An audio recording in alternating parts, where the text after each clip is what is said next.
Hi there, and welcome to Storytime with Kay. Today we will read Spongebob Secret Valentine by David Lewman and illustrated by Heather Martinez. This book was published by Nickelodeon Publishing in 2013. Ready, Gary? Asked SpongeBob. His pet snail looked up and blinked. Okay, fetch! Yelled SpongeBob as he lobbed a ball of kelp over Gary's head. Meow, said Gary, watching it fly by.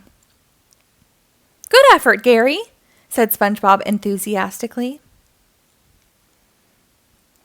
Sandy walked up with the kelp ball splattered all over her helmet. Howdy, SpongeBob. Is this yours? It sure is, Sandy, he said. Want to play fetch with Gary and me?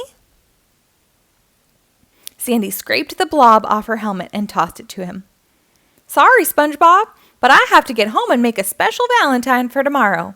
Adios. Did you hear that, Gary? Asked SpongeBob. I bet that special Valentine Sandy's making is for me. I'd better start making one for her. You like Sandy, bellowed Patrick, who had crept up behind SpongeBob, startling him. Of course I like Sandy, Patrick. She's my friend. No, I mean you really like her, said Patrick. If a boy gives a girl a Valentine, it's a really huge deal. SpongeBob looked puzzled. What do you mean? Now you'll have to spend all your time with Sandy, and you won't have time for any of your friends, explained Patrick. Oh, SpongeBob, I'll miss you, little buddy. With that, he ran off crying. Patrick, wait! Come back! SpongeBob turned to Gary and shrugged. You know, Gary, it's hard to believe, but I think Patrick might be wrong. On the other hand, I really don't want to lose any friends. SpongeBob thought hard, then he snapped his fingers. I know, I'll ask Squidward. SpongeBob knocked on Squidward's door. Squidward, open up! It's an emergency! Squidward opened the door in a panic, dripping wet from his bath. What? What's the emergency? He asked, panting. Squidward, do you think I should give Sandy a Valentine tomorrow? Squidward just stared at SpongeBob. Then he slammed the door. Squidward seems busy, said SpongeBob. Maybe I'll ask Mr. Krabs. At the Krusty Krab, Mr. Krabs leaned back in his chair. Sure, SpongeBob. I'd be glad to give you some advice. Save every penny you make. SpongeBob interrupted him. I don't need advice about money, Mr. Krabs. I need advice about a girl. Mr. Krabs leaped up and yelled, Stay away from me, only daughter, SpongeBob. SpongeBob looked confused. I'm not talking about Pearl, Mr. Krabs. I'm talking about Sandy. Oh, said Mr. Krabs, wiping his brow. That's a relief. What seems to be the problem? SpongeBob explained the whole Valentine situation. Replied Mr. Krabs, scratching his chin. As she is a land creature, she's really no telling what Sandy will think of your Valentine. I suggest you go over to her treat-em.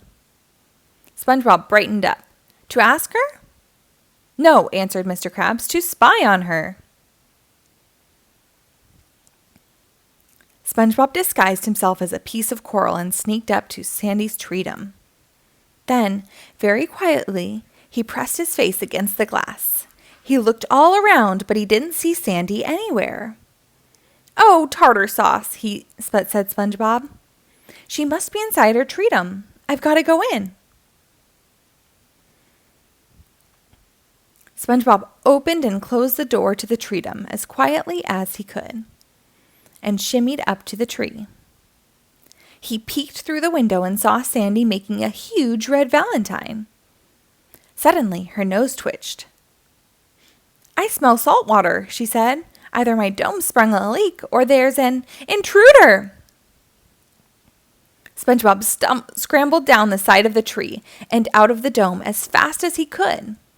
He could hear Sandy behind him yelling, You'll never get away, you thieving varmint! But he did get away just barely. SpongeBob slammed the front door behind him and leaned up against it, breathing hard. "I've got to get to work," he told Gary. "Sandy's making me the biggest Valentine I've ever seen." "I don't care what Patrick says. I'm going to make one for her." SpongeBob dove into his closet and came out with his arms full of materials. Then he flew into action, drawing, cutting, and pasting until the sun came up over Bikini Bottom. "I'm ready!" he shouted at last, holding up a big, beautiful Valentine with Sandy's name on it. SpongeBob ran over to Sandy's place with the Valentine. Just as he reached her treatum, Sandy came out carrying her huge Valentine. "Hey, Sandy," said SpongeBob, grinning. "That's quite a Valentine you got there. It must be for somebody pretty special." Sandy nodded. "Yep, it sure is, SpongeBob. My mother's a very special lady." Mother?" said SpongeBob, stammering. "That's great, Sandy." He tried to keep his big fancy Valentine hidden behind his back. "Who's that Valentine for, SpongeBob?" asked Sandy. SpongeBob shifted his feet uneasily. What Valentine?" "That one that has Sandy on it," she said. Blushing, SpongeBob handed her the Valentine. "It's for you, Sandy, but it doesn't really mean anything, like that I won't get to see Patrick anymore, or—" "Gosh, SpongeBob," said Sandy, smiling, "this Valentine's prettier than a Texas barbecue on the 4th of July. Sandy held the Valentine up, admiring it. Then she frowned. "You know what this means, SpongeBob?" SpongeBob looked nervous. "No, Sandy," he said. "What does it mean?" "It means I gotta thank you by challenging you to a karate match." Wow, thought SpongeBob. My friendship with Sandy hasn't changed a bit. Patrick was wrong.